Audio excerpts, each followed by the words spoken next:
Doctor के पास during pregnancy checkup कितनी कितनी देर बाद आपको जाना चाहिए? अगर आपका फर्स्ट बेबी है तो 9 चेकअप्स हैं, यानी कि पर मंथ है। जैसे शुगर का मसला है, बीपी का मसला है, ग्रोथ का मसला, उसमें फिर आपके चेकअप ज्यादा होंगे। डॉक्टर्स जो है ना वो सिर्फ फीसें लेने के लिए हमें बुला लेते हैं, जरूरत है ही नहीं, बिल्कुल ठीक है। माशाल्लाह से सारे टेस्ट ठीक है। कहती फिर कराया क्यों, उसी पैसे जाया कराते मेरे। तो मैंने उसे कहा अगर इसमें बीमारी निकल आती, चलो कुछ निकलता सी, आए तो पैसे जाया हो गए ना। अच्छा, डॉक्टर के पास ड्यूरिंग प्रेगनेंसी चेकअप जो है वो थ्रू आउट होना चाहिए, कितनी कितनी देर बाद आपको जाना चाहिए? मंथली बेसिस पे जाना चाहिए, किस तरह से?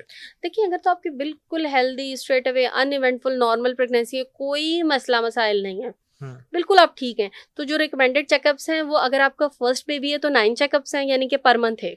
ठीक है। और अगर आपके सेकंड या थर्ड बेबी, आपको किसी हद तक आइडिया होता है, तो उसमें आपके 7 चेकअप्स होते हैं। ये भी मतलब ये तो मस्ट है ना कि अगर फर्स्ट बेबी है तो कम से कम 9 है, अगर उससे ज्यादा है आपके तो कम से कम 7 है। लेकिन ये उन प्रेगनेंसीज के लिए जिनमें कोई इशू नहीं है। अगर आपको कोई इशू है, जैसे शुगर का मसला है, बीपी का मसला है, ग्रोथ का मसला, उसमें फिर आपके चेकअप ज्यादा होंगे। और obviously doctor case to case vary भी कर रहा होता है, डॉक्टर आपको साथ साथ बता रहा होता है कि आपने ये क्या जो फॉर्मूला मैंने 9 और 7 वाला बताया, ये उन लोगों के लिए जिनको कोई मसला जो आइडियल केस है। बिल्कुल। हाँ जी।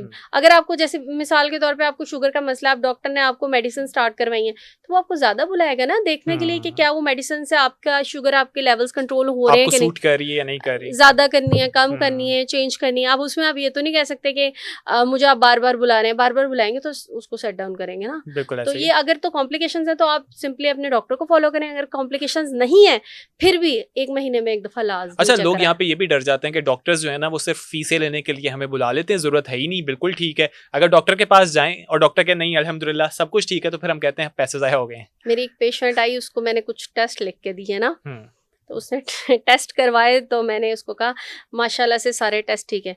कहती फिर कराया क्यों, उसी पैसे जाया कराते मेरे। मतलब वो इस चीज पे खुश नहीं हुई कि मुझे कोई मसला नहीं निकला, वो इस चीज पे बहुत ज्यादा एनॉयड थी कि फिर कराया क्यों है, मेरे पैसे लग गए। तो मैंने उसे कहा अगर इसमें बीमारी निकल आती और उसका तुम्हें इलाज कराना पड़ता, तुम्हारे मजीद पैसे लगते, कि चलो कुछ निकलता सी, आए तो पैसे जाया हो गए ना। तो ये वाली चीज जो है ना साइकी, इसको भी चेंज, हम हेल्थ पे ना असल में खर्चना नहीं चाहते। तो डॉक्टर देखें एक मसीहा पेशा है, लेकिन अगर आप इस चीज़ को थोड़ा सा अंडरस्टैंड करें कि अगर तो वो आपसे अपनी जेन्युइन फीस डिमांड कर रहे हैं, फिर तो देखिए कोई हर्ज नहीं है, क्योंकि वो मसीहा ज़रूर है लेकिन वो इंसान है, उनके भी देखें ना बच्चे हैं, बच्चों की फीस है, घरों के खर्चे हैं।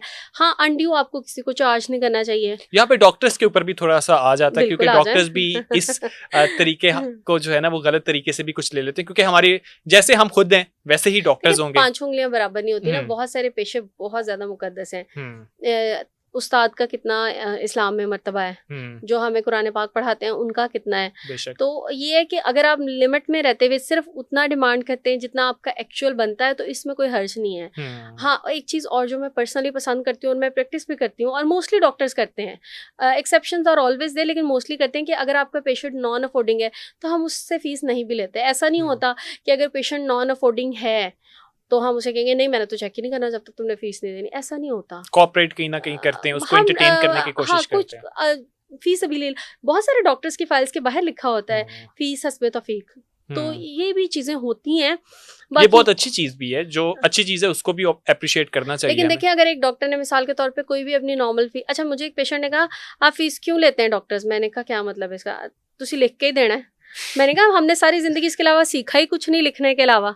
ये हमारा प्रोफेशन है कि हमने आपको समझाया और आपको समझ के आपको इलाज करना सीखा, और इसी लिखने से हमने अपना घर चलाना है। तो फिर ताड़ा कुछ जानदा तो नहीं है। मैं कहा अगर आप नहीं देंगे साड़ा कुछ आंदा भी नहीं है।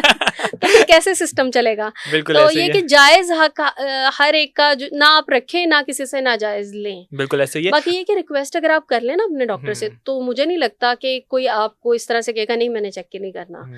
बस ये है कि आप 5 उंगलियां बराबर नहीं होती, कोई एक आध एक्सेप्शन आपको हर जगह मिल जाएगी, लेकिन मोस्टली जो है वो ख्याल करते हैं।